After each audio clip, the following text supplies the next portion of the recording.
Halo teman-teman semua, hari ini saya mau ajak kita untuk sama-sama merenung ya tentang sebuah topik yang mungkin, jujur aja, agak menusuk ke dalam hati. Tapi ini penting banget buat pertumbuhan rohani kita, yaitu bahayanya kalau kita merasa jadi orang yang paling benar. Coba deh kita mulai dengan jujur sama diri sendiri. Pernah nggak sih kita ada di posisi di mana kita yakin banget sama pendapat kita? Saking yakinnya, kita jadi tutup telinga, tutup mata sama apa kata orang lain. Nah, ini titik awal yang penting loh. Soalnya jebakan yang paling bahaya itu seringkali bukan datang pas kita sadar kita lagi salah. Justru pas kita ngerasa udah paling bener, paling suci. Oke, kita masuk ke bagian pertama ya. Judulnya aja udah unik. Buta saat merasa melihat. Ini tuh ngomongin sebuah paradoks yang tajam banget yang bisa kita lihat dari kisahnya orang-orang Farisi. Coba bayangin deh, mereka itu lihat langsung sebuah mujizat yang luar biasa, penyembuhan orang buta.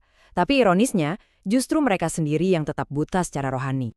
Nah, kalimat ini bener-bener nangkep inti masalahnya. Fokus mereka itu bukan pada kebaikan yang terjadi di depan mata, tapi gimana caranya peristiwa itu nggak sesuai sama pemahaman mereka yang kaku soal aturan. Mereka malah sibuk nyari-nyari celah, bukan merayakan anugerah Tuhan.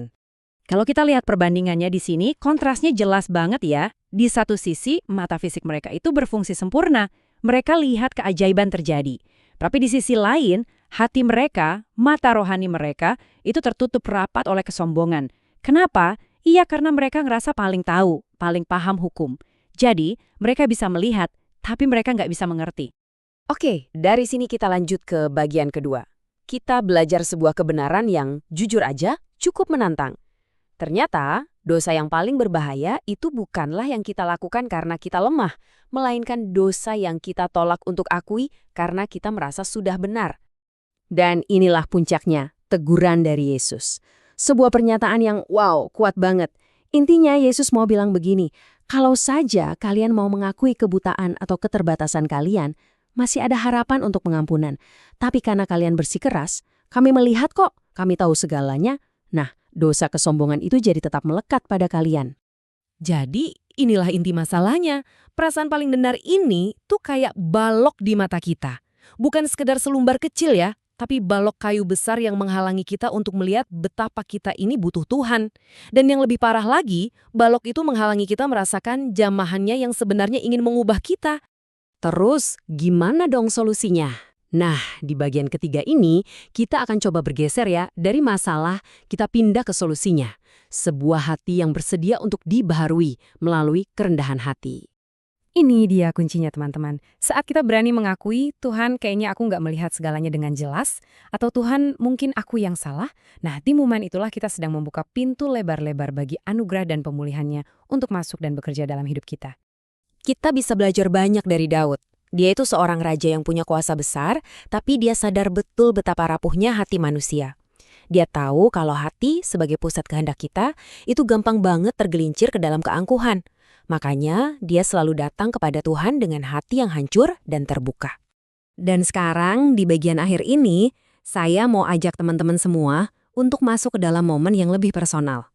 Yuk kita terapkan apa yang sudah kita renungkan ini lewat sebuah doa singkat bersama-sama. Dimanapun Anda berada saat ini, coba ambil waktu sejenak ya.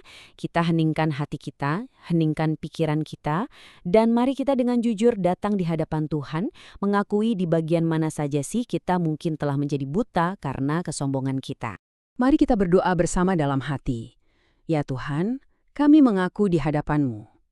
Ampuni kesombongan kami saat kami merasa paling benar, paling tahu, dan paling suci. Tolong ya Tuhan, bukalah mata batin kami, agar kami bisa melihat kebenaran-Mu. Ya Bapa, kami juga memohon, lembutkanlah hati kami yang seringkali menjadi keras dan kaku.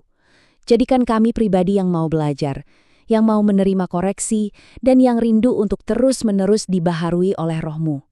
Dalam nama Tuhan Yesus, kami berdoa dengan penuh kerendahan hati. Amin. Sebagai penutup, mari kita bawa pulang pertanyaan ini ya. Renungkan baik-baik. Jubah merasa paling benar apa sih yang perlu kita tanggalkan hari ini? Mungkin itu cara kita memandang orang lain, cara kita berdebat, atau cara kita menanggapi kritik. Jubah apapun itu, semoga anugerah Tuhan memampukan kita untuk menanggalkannya dan mengenakan jubah kerendahan hati. Terima kasih telah merenung bersama.